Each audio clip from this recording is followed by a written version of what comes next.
O meu nome é Maria Skłodowska. Em 1898, o meu laboratório era pouco mais do que um barracão de madeira com o chão de terra batida. Para isolar uma única grama de rádio, processei 7 toneladas de um minério que todos julgavam inútil. Sou polaca e vivi numa França que sempre me viu como estrangeira. Além disso, sou uma mulher num sistema académico desenhado exclusivamente para homens. Mas eu não me detive.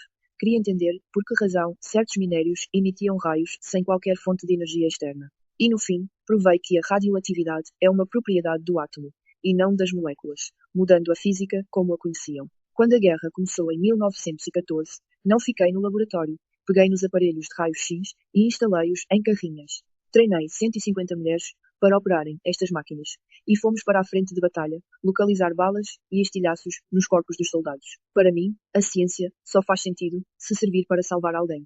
Estão prontos para me conhecer?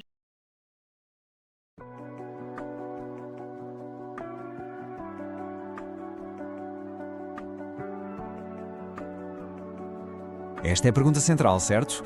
Vamos lá perceber quem foi de facto a cientista que desafiou tudo e todos e acabou por mudar o nosso mundo para sempre. Ok, para entendermos a dimensão do seu gênio, nada como começar por uma viagem rápida pelos momentos mais marcantes da sua vida. Parem um pouco para pensar nesta jornada.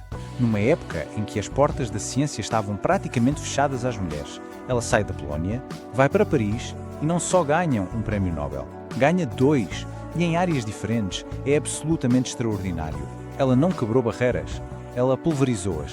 Muito bem, mas o que é que ela descobriu exatamente que virou o mundo da ciência do avesso? Vamos mergulhar no coração do seu trabalho. E aqui está o grande salto conceptual. A ideia genial de Curie foi provar que a radioatividade não era uma interação entre moléculas, uma reação química, não. Era algo que vinha de dentro do próprio átomo. Isto, na altura, era uma heresia científica, porque toda a gente achava que os átomos eram indivisíveis e imutáveis. Ela provou que estavam todos errados.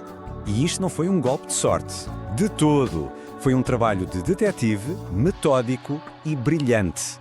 Com um aparelho de alta precisão, o eletrómetro de quartzo, ela percebeu que havia algo no minério que era mais radioativo que o próprio urânio. A única explicação tinha de haver ali um elemento novo.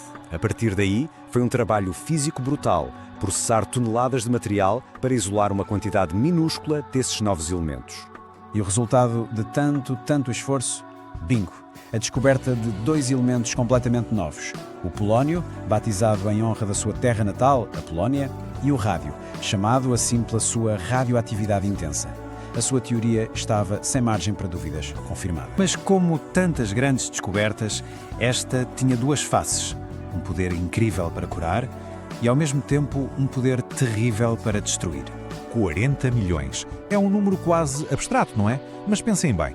Todos os anos, 40 milhões de vezes, em hospitais por todo o mundo, os princípios que ela descobriu continuam a ser usados em tratamentos de cancro, em diagnósticos. O seu legado continua a salvar vidas, todos os dias, a toda a hora.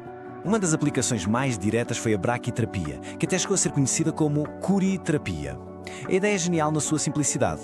Em vez de atacar o cancro de fora, por que não colocar uma pequenina fonte radioativa lá dentro, mesmo ao lado do tumor, para o destruir de uma forma muito mais precisa? Uma verdadeira revolução. A toxicidade do rádio vem de uma espécie de engano biológico.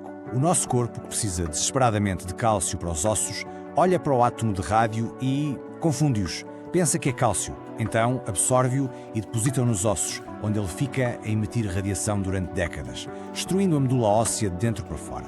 É terrível. E o legado de Marie Curie vai muito para além do laboratório. Toca também na ética, nos princípios e na forma como vemos o progresso social. Olhem bem para esta fotografia. Estão aqui as maiores mentes científicas do século XX. Einstein, Planck, Bohr, e no meio de todos estes homens está ela, a única mulher. Ela não estava ali como convidada, estava ali como uma igual. A sua presença por si só foi uma declaração. A genialidade não tem género. Ponto final. E esta decisão diz tudo sobre o seu caráter. Ela e o Pierre podiam ter se tornado inacreditavelmente ricos. Em vez disso, recusaram-se a patentear o processo. Porquê? Porque acreditavam que o conhecimento científico era um bem de toda a humanidade e que devia servir para curar, não para enriquecer. Garantiram assim que os tratamentos seriam mais acessíveis para todos. Uma cientista revolucionária, uma pioneira que mudou a sociedade e um exemplo de ética que perdura. Uma lenda cuja influência, tal como a sua radioatividade, atravessa o tempo. E agora, já conheces Marie Curie?